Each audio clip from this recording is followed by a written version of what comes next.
Well, obviously started as a player way back in 2006. 4 years there, phenomenal. I mean, we had.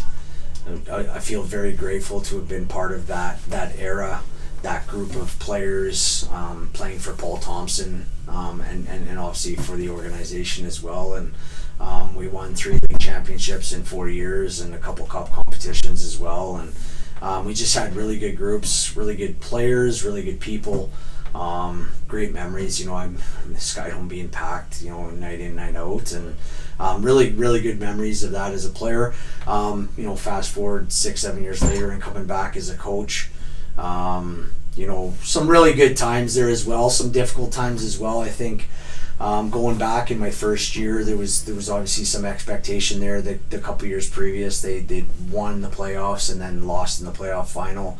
I believe there was a slight adjustment to the conference system as well in my first year, and we were in with the big boys, and that was difficult. I won't lie, I won't sugarcoat it. It was I thought we had a better team than results showed, but I think it was 32 of our 52 games were against the top 4 teams: Nottingham, Sheffield, Cardiff, and Belfast in that conference. And I think at the end of the year we ended up 1 point out of playoffs, and so that was tough. But credit to at the time James Pease and Andy Buxton and Mike Calley for sticking with me and allowing me time to kind of create my own culture and build through that. And then I think it was second year, I believe it was still the conference system, and we managed to slip in the playoffs. And then I think by the third year they did away with the conference system and it went to a regular format of everyone playing each other equal amount of times. And I think from that point, I think it was my last 5 years there, I think we had the 5th best record in the league. And I think for a lower budget team in this era, that was quite an achievement. I'll always look back and be a little bit disappointed that I wasn't able to bring success in terms of a trophy to Coventry and able to get over the hump. But a lot of good times, a lot of good memories. And I mean, you talk about it a little bit there in terms of breaking that dominance at the top. I mean, at the minute, really, it's Sheffield, Belfast, and Cardiff. I mean, I was looking on the way in this morning, and the last time a team who wasn't those 3 won a trophy was 2015-16. I mean, how do you go about sort of breaking that dominance? Obviously at Coventry, and now you're at Nottingham, the last team that won a trophy other than those 3. I mean, how do you just go about breaking that dominance there is at the top of the division? Yeah, I think if you look at those 3 teams, I think you got to bring an identity to a club. I think you got to bring a culture, and we all talk about that. But if you look at those 3 clubs that you've just mentioned, Cardiff for years, Andrew Lord and Todd Kelman, and the ownership as well. They built a culture there and expectations, and he was in place for 5-6 years, whatever it was, and I think they created that culture and they got success through that.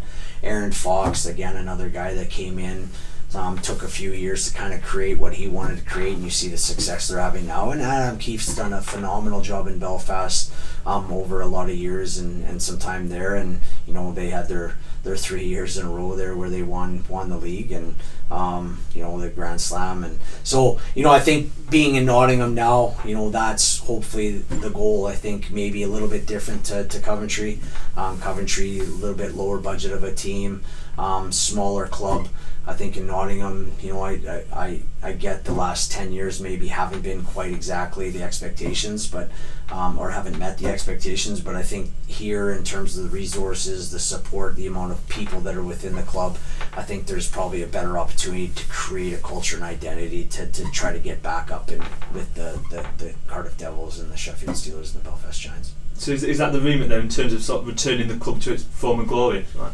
Yeah, of course, and that was one thing Pash and Neil put forward to me is they want some stability. They want to start working towards being that big club again, and that's the goal.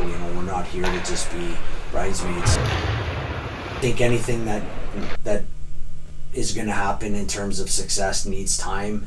It's easy for me to say that as a coach. I'm not defending myself, but you need time to build a culture, build an identity, a sense of accountability, and really figure out how you want to build your roster. You mentioned it yourself in terms of Aaron Fox at Sheffield. It took a couple of years for that to get going. I mean, it's the same for anybody, isn't it? It takes a few years to settle in before you can start going forward, obviously, what you're aiming for. Yeah, I truly believe that. You look at Pep at Man City, he's a guy that he talks about it all the time. He's very grateful that he got time there.